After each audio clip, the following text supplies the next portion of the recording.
Electron affinity में बढ़ते हैं आगे और डिस्कस करते हैं कुछ और कॉन्सेप्ट्स।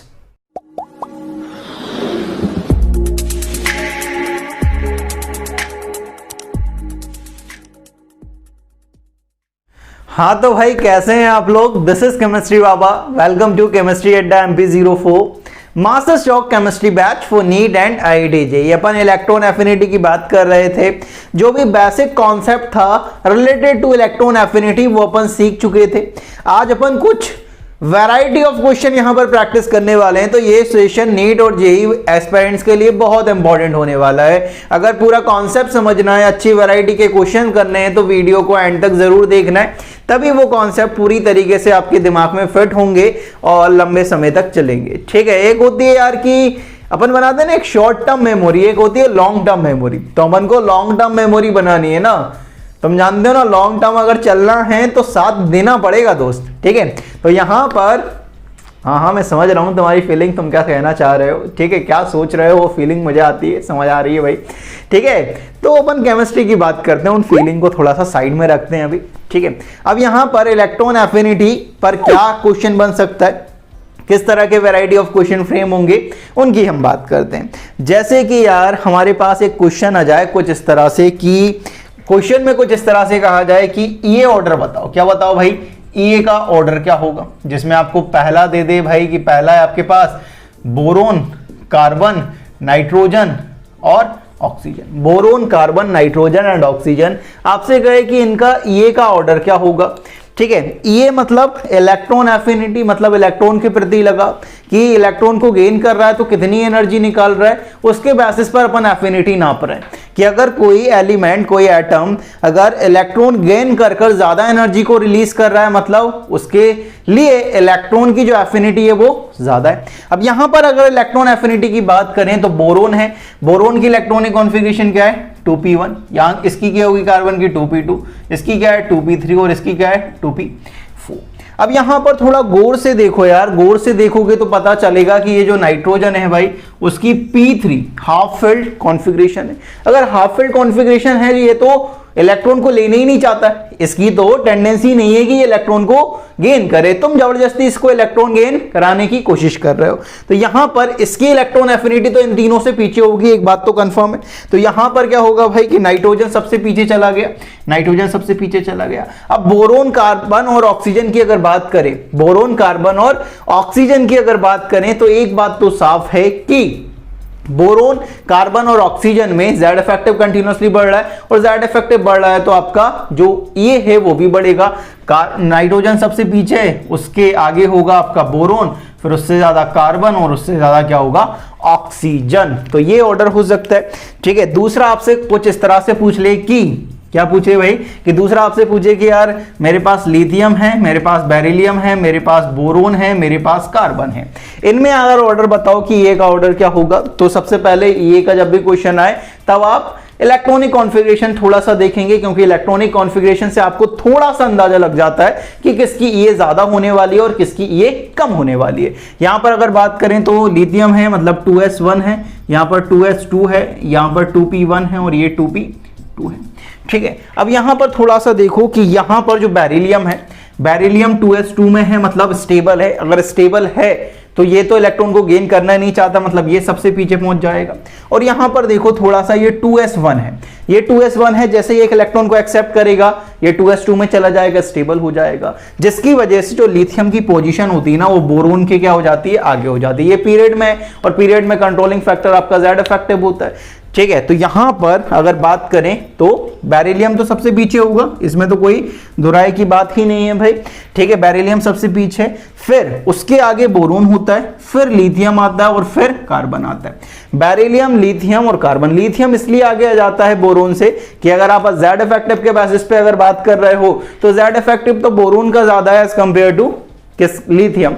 तो कोई कोई स्टूडेंट में ये डाउट रहा होगा कि भाई लिथियम तो पीछे आना चाहिए था, लेकिन ये स्टेबल बन रहा है दोस्त। ये 2s1 है, जैसे एक इलेक्ट्रॉन को एक्सेप्ट करा 2s2 बना, जो बोरोन से क्या होगा भाई ज्यादा स्टेबल होगा। ठीक है, और इसकी इलेक्ट्रॉन एफिनिटी बहुत ज़्यादा एनर्जी रिलीज करता है, इसलिए ये आगे आ जाता है। इस बात का ध्यान रखेंगे, ठीक है। यहाँ पर इस तरह का क्वेश्चन, और लास्ट जो क्वेश्चन बन सकता है वो कुछ इस तरह से बन सकता है कि आपसे कहे कि आपके पास क्या है भाई, बेरिलियम है, आपके पास नाइट्रोजन है, आपके पास नियोन है, इनका बताओ कि इनका ये का ऑर्डर क्या होगा। थोड़ा सा देखो कि बेरिलियम की बात कर रहा है तो 2s2 है, यहाँ पर ये 2p3 है, और ये क्या है 2p6 है। अब ये इनर्ट गैस है, ये अल्कलाइन अर्थ मेटल है, ये नाइट्रोजन है। अब इन तीनों के लिए इलेक्ट्रॉन को एक्सेप्ट करना डिफिकल्ट बात है भाई, क्योंकि ये तीनों स्टेबल है। ये 2s2 फुली फिल्ड है भाई, ये इनर्ट गैस है और ये हाफ फिल्ड है, ठीक है। अब इनमें से भी अगर बात करें तो इनर्ट गैस तो भाई बोलेगा कि मैं तो करूंगा ही नहीं, मेरा तो नेचर ही नहीं है इलेक्ट्रॉन को एक्सेप्ट करना, क्योंकि मैं तो पहले से ही बहुत ज्यादा स्टेबल हूं, मैं इलेक्ट्रॉन गेन करके क्या करूंगा। इसे तुम बहुत ज्यादा एनर्जी दोगे तब ये इलेक्ट्रॉन को एक्सेप्ट करेगा दोस्त, तो बस सबसे पीछे तो ये होगा। यहां पर क्या है कि यहां पर जब इलेक्ट्रॉन आएगा, यहां पर नियोन के केस में जब इलेक्ट्रॉन को ये एक्सेप्ट करेगा तो ये नई शेल में इलेक्ट्रॉन ऐड होगा, जो बहुत डिफिकल्ट प्रोसेस होती है। बेरिलियम के केस में जो इलेक्ट्रॉन आएगा वो नई सबशेल में जाएगा, 2p1 में जाएगा, ठीक है, जो भी इसके कंपैरिजन में थोड़ी सी क्या होती है भाई, इजी प्रोसेस होती है। और यहां पर क्या हो रहा है भाई, यहां पर क्या होता है, यहां पर 2p4 बना रहा होगा। तो यहां पर अगर ये की बात करें तो ये का जो ऑर्डर होगा वो ये होता है कि सबसे कम होता है नियोन का, उससे ज्यादा होता है बेरिलियम, और सबसे ज्यादा होता है नाइट्रोजन। ये ऑर्डर आपको याद रखना है, क्योंकि ये इस ऑर्डर से क्वेश्चन पूछा जा सकता है, क्योंकि बहुत इंपॉर्टेंट ऑर्डर है अपने आप में, इसलिए बाबा जी इस पे मार्क कर रहे हैं स्टार। स्टार मार्क करना मतलब इंपॉर्टेंट है, इसको देखकर जाना है एक बार। अब बात करते हैं, आगे निकलते हैं, आगे और क्वेश्चन डिस्कस करते हैं, ठीक है। जैसे कि अब थोड़ा सा समझो यार कि अगर मैं अलोंग द पीरियड अगर मैं ये कंपेयर करता हूं, किसकी कंपेयर करता हूं भाई, यहां देखें, अलोंग द पीरियड में बात कर रहा हूं, अलोंग द पीरियड में बात कर रहा हूं, ठीक है। अलोंग द पीरियड में थर्ड पीरियड को लेकर चल रहा हूं। थर्ड पीरियड में मेरा कौन कौन है, थर्ड पीरियड में मेरे पास मेंबर हैं, सोडियम है, मैग्नीशियम है, एल्यूमिनियम है, सिलिकॉन है, फॉस्फोरस है, सल्फर है, क्लोरीन है और आर्गन है। अगर इनकी इलेक्ट्रॉनिक कॉन्फ़िगरेशन लिखी जाए तो इलेक्ट्रॉनिक कॉन्फ़िगरेशन क्या होगी इनकी, यहां पर होगा इसका 3s1, ये होगा 3s2, ये होगा 3p1, ये 3p2, ये क्या होगा 3p3, ये कितना होगा 3p4, ये कितना होगा 3p5 और ये कितना 3p6। अब यहां पर थोड़ा गौर से देखेंगे इलेक्ट्रॉनिक कॉन्फ़िगरेशन को। इलेक्ट्रॉनिक कॉन्फ़िगरेशन को जैसे ही गौर से देखोगे आपके पास कुछ निकलेगा कि ये स्टेबल आ रहा है भाई, ये स्टेबल आ रहा है, और ये तो सबसे ज़्यादा स्टेबल है, मतलब ये तो सबसे पीछे आएगा, ये तो बहुत कम एनर्जी, आपको खुद एनर्जी देनी पड़ेगी निकलने की, क्या बात कर रहे हो उससे, ठीक है। मतलब ये तो ये बोल रहा है कि भाई मेरी तो इच्छा ही नहीं है काम करने की, तुम्हारी अटक रही है भाई, इसलिए तुम एनर्जी दो, ठीक है। तो यहाँ पर क्या होगा, आर्गन तो सबसे पीछे चला जाएगा, क्योंकि आर्गन की तो टेंडेंसी नहीं है कि वो इलेक्ट्रॉन गेन करे। तुम उसे एनर्जी दोगे कि भाई इलेक्ट्रॉन को गेन करना, ये ले एनर्जी, तब जाकर मनाना पड़ेगा उसे, ठीक है।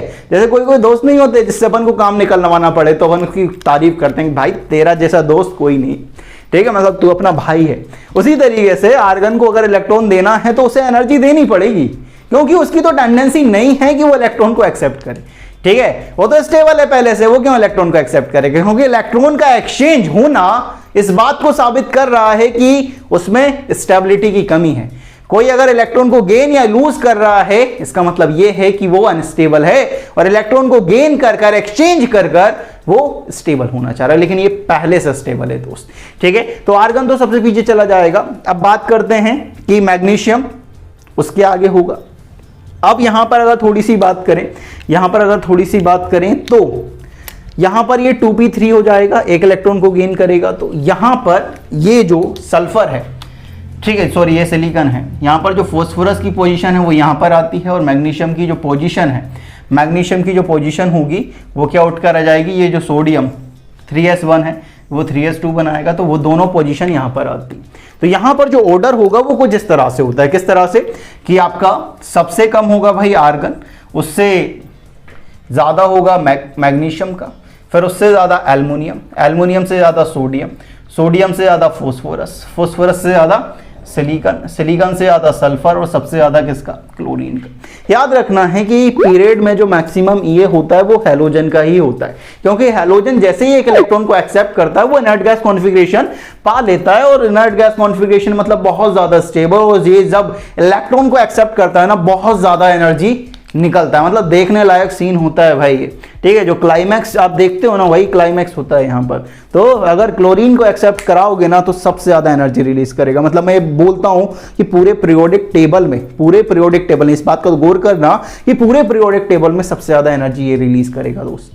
मतलब क्लोरीन को जैसे इलेक्ट्रॉन दोगे तो एनर्जी एनर्जी होगी भाई, ऐश ही ऐश है, जैसे उसी तरीके से बोलते हैं ना ऐश ही ऐश है बाबू, उसी तरीके से क्लोरीन जैसे ही इलेक्ट्रॉन को एक्सेप्ट करेगा एनर्जी ही एनर्जी होगी, ठीक है। तो ये ऑर्डर होने वाला है इसका, ठीक है। ये अलोंग द पीरियड बात हुई। कोई कहे कि अलोंग द ग्रुप बात करो यार, अलोंग द ग्रुप, चलो अलोंग द ग्रुप बात कर लेते हैं, उसमें कौन सी बड़ी बात है। Along the group, along the group, along the group की अगर बात करें, अलोंग द ग्रुप अगर बात करें तो ऐसा देखा जाता है कि ग्रुप में जब आप मूव करते हो, टॉप टू डाउन मूव करते हो, आपकी नंबर ऑफ शेल बढ़ती है, शेल बढ़ती है तो साइज बढ़ती है, और साइज बढ़ती है तो ये क्या होनी चाहिए, डिक्रीज होनी चाहिए इन जनरल। लेकिन ऐसा देखा जाता है, लेकिन ऐसा देखा जाता है कहां पर, group number 15, group number 15, group number 16 और ग्रुप नंबर 17 में ऐसा देखा जाता है कि जो थर्ड पीरियड एलिमेंट होते हैं उनकी ईए सेकंड पीरियड वालों से ज्यादा होती है, ग्रुप में ईए बढ़ रही है, ठीक है। कौन कौन से, जैसे ग्रुप नंबर 15 कौन है भाई, नाइट्रोजन फैमिली, आपका जो सेकंड पीरियड एलिमेंट है, सेकंड पीरियड एलिमेंट, और यहां पर ये थर्ड पीरियड एलिमेंट। तो यहां पर सेकंड पीरियड एलिमेंट है नाइट्रोजन, यहां पर फॉस्फोरस, यहां पर ऑक्सीजन, यहां सल्फर, यहां पर फ्लोरीन और यहां पर क्लोरीन। ऐसा देखा जाता है कि ग्रुप नंबर 15, 16 और 17 में जब आप टॉप टू बॉटम मूव करते हो, जब आप टॉप टू बॉटम ग्रुप में मूव करते हो तो ये यहां पर बढ़ जाती है, यहां पर ये क्या होती है, बढ़ती है। इन जनरल क्या होनी चाहिए थी, इन जनरल तो कम होती है, क्योंकि ग्रुप में मूव करने पर साइज बढ़ रहा है और साइज बढ़ने पर तो ये कम होती है। लेकिन यहां पर ऐसा देखा जाता है कि थर्ड पीरियड वालों की जो ये होती है वो सेकंड पीरियड वालों से क्या होती है, ज्यादा होती है। अब ऐसा क्यों हो रहा है इसको थोड़ा समझते हैं। रटने की जरूरत नहीं है, मैं बोल रहा हूं इनऑर्गेनिक केमिस्ट्री को रटना बिल्कुल नहीं है।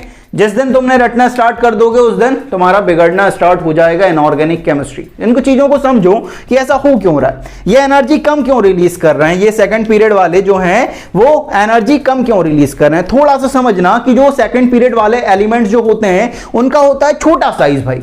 अब छोटा साइज है मतलब वहां पर इलेक्ट्रॉनिक रिपल्शन पहले से ही है। अब एक और इलेक्ट्रॉन लेकर आ रहे हो तुम, देखो यहां पर समझना कि ये हमारे सेकंड पीरियड वाले हैं, सेकंड पीरियड वाले हैं, यहां पर दो ही शेल है, यहां पर दो ही शेल है, ये दो शेल है भाई, ठीक है। यहां पर आप इलेक्ट्रॉन लेकर आ रहे हो कि अब यहां पर जो इलेक्ट्रॉन प्रेजेंट है पहले से ही उनमें क्या लग रहा है भाई, इनमें ही इलेक्ट्रॉनिक रिपल्शन लग रहा है, उनमें क्या लग रहा है भाई, इलेक्ट्रॉनिक रिपल्शन लग रहा है। ऐसा मत समझना यहां पे मैंने 4 इलेक्ट्रॉन बनाया तो पहली शेल में 4 इलेक्ट्रॉन होते हैं, मैंने जस्ट बताने के लिए आपको बताया, ठीक है। तो यहां पर इन दोनों के बीच में ही क्या लग रहा है, इलेक्ट्रॉनिक रिपल्शन लग रहा है, इलेक्ट्रॉनिक रिपल्शन यहां पर लग रहा है।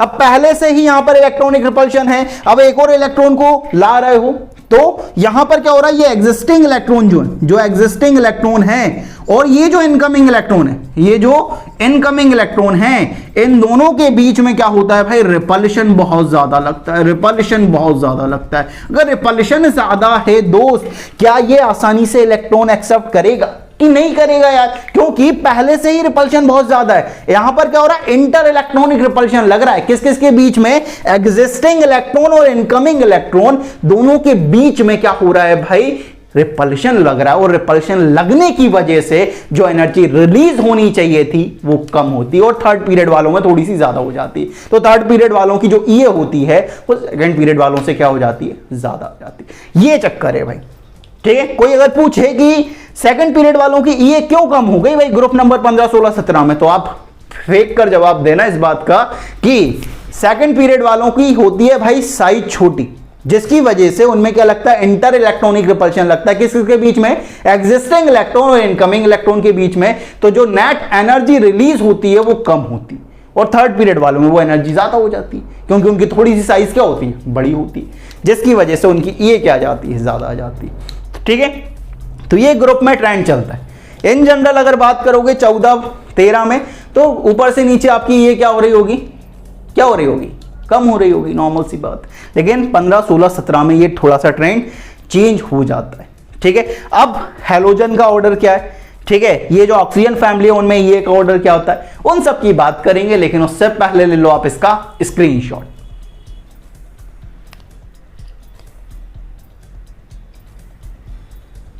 तो ले लिया है आपने इसका स्क्रीनशॉट। आगे बढ़ते हैं और देखते हैं कि हैलोजन और ऑक्सीजन फैमिली में ईए का ऑर्डर क्या होता है। मैच जो हमारे पास आ रहा है वो है हमारे पास ईए ऑर्डर फॉर हैलोजन के हैलोजन्स के लिए ईए का क्या ऑर्डर होता है, इलेक्ट्रॉन एफिनिटी का क्या ऑर्डर होता है, उसकी बात करते हैं। नेक्स्ट है हमारे पास ईए ऑर्डर फॉर हैलोजन्स। हैलोजन्स के लिए क्या ऑर्डर होता है भाई, उनकी बात करते हैं। ये ऑर्डर बहुत काम का है, ठीक है, पहले से ये स्टार लगा रहा हूं, मतलब बहुत काम का है। अब यहां पर देखो कि यहां पर अगर बात करें फ्लोरीन की, यहां पर बात करें क्लोरीन की, यहां पर ब्रोमीन की और यहां पर आयोडीन की, फ्लोरीन, क्लोरीन, ब्रोमीन, आयोडीन। तो जो आपका क्लोरीन होता है, अभी अभी देखा, उसकी जो ये होती है वो फ्लोरीन से ज्यादा होती है, और ऊपर से नीचे जाने पर साइज बढ़ रहा है, और साइज बढ़ रहा है तो ये क्या होगी, कम होगी, ठीक है। तो यहां पर क्लोरीन की ब्रोमीन से ज्यादा और ब्रोमीन की आयोडीन से ज्यादा होगी। तो अब इसका एक्चुअल ऑर्डर क्या होता है, यहां पर देखो कि क्लोरीन का जो होता है ये वो सबसे ज्यादा, देन आपका फ्लोरीन, देन आपका ब्रोमीन और देन आपका आयोडीन। तो क्लोरीन का जो ये होता है वो हैलोजन में सबसे ज्यादा होता है, इस बात का ध्यान रखना है। जब मैंने आपसे बात करी थी कि पूरे पीरियोडिक टेबल में क्लोरीन का ये सबसे ज्यादा है, क्यों बोला था, क्योंकि हैलोजन का मैक्सिमम होता है और हैलोजन में भी किसका मैक्सिमम, क्लोरीन का, इस बात का ध्यान रखना, ठीक है। नेक्स्ट अगर आप कोई बात करें कि भाई ऑक्सीजन फैमिली के लिए बता दो, ये ऑर्डर फॉर चैल्कोजेंस, ऑक्सीजन फैमिली को चैल्कोजेंस बोलते हैं, याद रखना, ठीक है। तो यहां पर कौन कौन से मेंबर है, ऑक्सीजन है, सल्फर है, सेलेनियम है, टेलुरियम है और पोलोनियम है, ठीक है। Oxygen, sulphur, selenium and tellurium, polonium, ये है भाई, ठीक है। अब अगर पोलोनियम को बेसिकली अपन कंपेयर नहीं करते हैं क्योंकि वो रेडियो एक्टिव होता है यार, उसको कंपेयर नहीं करते, ठीक है। ऑक्सीजन, सल्फर, सेलेनियम, टेलुरियम की अगर बात करें तो यहां पर ऐसा देखा जाता है कि ऑक्सीजन से ज्यादा तो सल्फर का होगा, अभी अभी देख लिया है भाई, ग्रुप नंबर 16 है ये, ठीक है। और सल्फर का ज्यादा होगा सेलेनियम से, और सेलेनियम का ज्यादा होगा टेलुरियम से।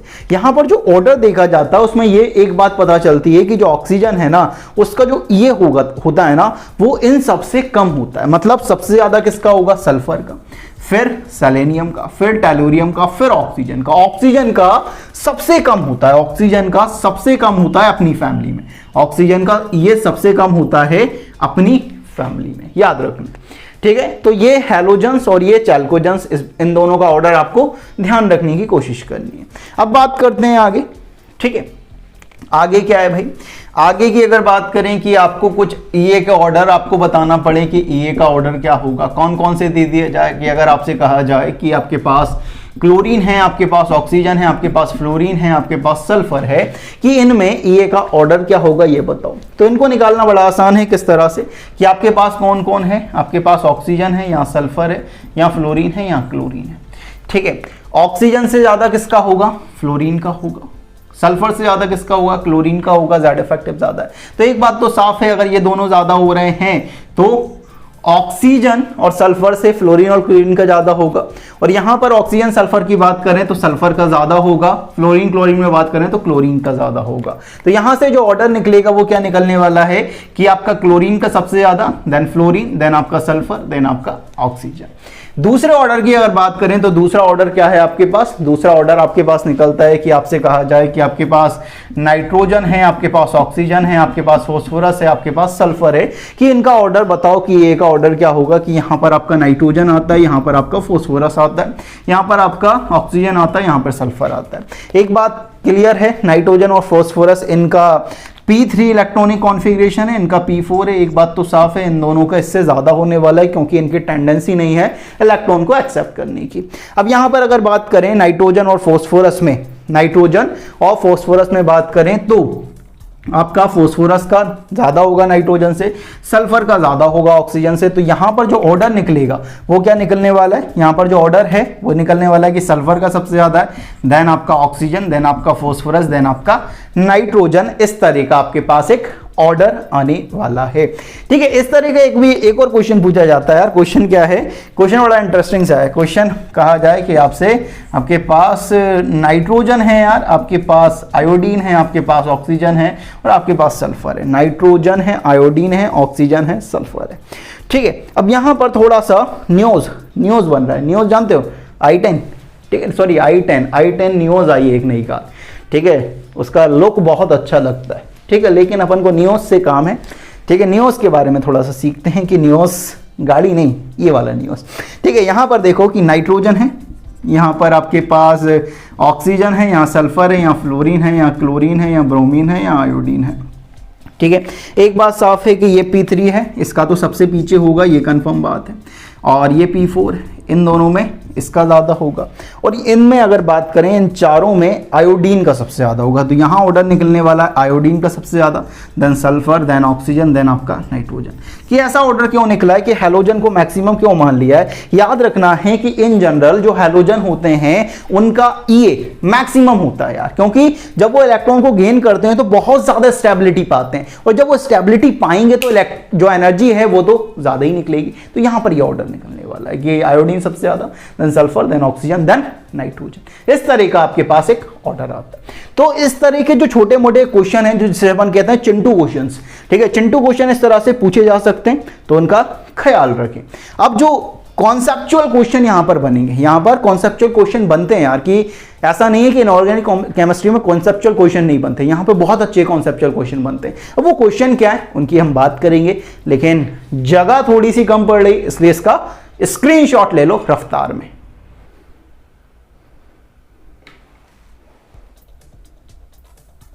तो ले लिया है आपने इसका स्क्रीनशॉट। आगे बढ़ते हैं और देखते हैं कि क्या कॉन्सेप्चुअल क्वेश्चन हमारे पास बन सकते हैं। ये का कॉन्सेप्चुअल क्वेश्चन सबसे पहला हमारे पास कुछ इस तरह से आता है। क्वेश्चन है आपके पास, विच इज करेक्ट स्टेटमेंट, कि इनमें से कौन सा करेक्ट स्टेटमेंट है। पहला दिया गया है कि IP of Na equal to E of Na positive, दूसरा है IP of Na positive equal to E of Na, third option IP of Cl negative equal to E of Cl, and fourth option is IP of Cl equal to E of Cl negative. ठीक है, इनको आपको correct बताने की कौन सा correct statement है। तो यहां पर जो पहला ऑप्शन है उसे देखो, उसमें बताया गया है कि IP ऑफ Na क्या होगी भाई, कि IP ऑफ Na बात करते हैं कि Na की IP मतलब Na में से एक इलेक्ट्रॉन निकाल लो, Na पॉजिटिव बनाओगे, एक इलेक्ट्रॉन को लूज करवा दो, ये इसका IP है, ये इसका IP है, equal to E of Na positive. इसका अगर उल्टा करेंगे तो ये क्या कर रहा है, यहां पर ये इलेक्ट्रॉन को एक्सेप्ट कर रहा है, मतलब ये होगा, ये होगा भाई। ठीक है, ये क्या है IP ऑफ Na, और उल्टा देखेंगे तो ये क्या हो रहा है E ऑफ Na पॉजिटिव, मतलब ये दोनों क्या है बराबर है, मतलब पहला ऑप्शन आपका करेक्ट होगा। दूसरा ऑप्शन देखो, दूसरा ऑप्शन क्या है, दूसरा है IP of Na positive. Na positive की IP क्या होगी कि Na पॉजिटिव में से एक इलेक्ट्रॉन को निकाल लो, ये क्या बनाएगा Na+2 और एक इलेक्ट्रॉन को लूज कर दिया, ये है IP of Na positive equal to E of Na है क्या, ये यहां पर अगर उल्टा करेंगे तो ये क्या है, ये है आपके पास E ऑफ Na+2, ना कि E ऑफ Na, मतलब सेकंड ऑप्शन आपका क्या हो गया, गलत हो गया। थर्ड ऑप्शन को देखो, थर्ड क्या है आपके पास, थर्ड है IP of Cl negative, IP of Cl negative. Cl negative का IP क्या है, Cl नेगेटिव है, उसका IP दे रहा है, मतलब एक इलेक्ट्रॉन निकाल रहा है, मतलब Cl बन रहा है और एक इलेक्ट्रॉन को लूज कर रहा है, equal to E of Cl। अगर उल्टा देखेंगे तो ये क्या है, Cl इलेक्ट्रॉन को एक्सेप्ट कर रहा है, मतलब ये क्या होगी E ऑफ Cl। तो ये ऑप्शन भी आपका क्या हो गया, करेक्ट हो गया। फोर्थ ऑप्शन को देखो, फोर्थ ऑप्शन क्या है, फोर्थ है आपके पास IP ऑफ Cl।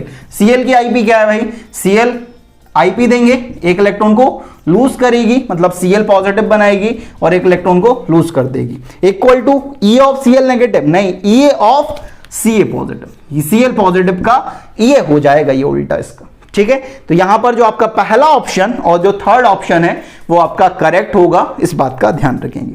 ठीक है, तो इस तरह के क्वेश्चन आए तो उन्हें लिख लो भाई, उनको जब आप लिखते हो तो आपको पता चल जाता है कि ये क्या है भाई, IP है, ये क्या होगा, ये होगा। ठीक है, इस तरह से अपन इसे सॉल्व कर सकते हैं। ठीक है, तो ये इस तरह से सॉल्व हो सकता है। नेक्स्ट क्वेश्चन को देखते हैं कि नेक्स्ट क्वेश्चन और क्या बन सकता है, थोड़ा सा कॉन्सेप्चुअल, जिसमें थोड़ा सा दिमाग लगाना पड़े। तो नेक्स्ट क्वेश्चन हमारे पास कुछ इस तरह से है, which is maximum exothermic process, which is maximum exothermic process हमसे पूछा गया है। पहला है कि सोडियम जो है वो Na पॉजिटिव बना रहा है और एक इलेक्ट्रॉन को लूज कर रहा है। दूसरा है F गैसियस F नेगेटिव बना रहा है। ठीक है। तीसरा है ऑक्सीजन O-2 बना रहा है और Cl gaseous, fourth option Cl negative बना रहा है।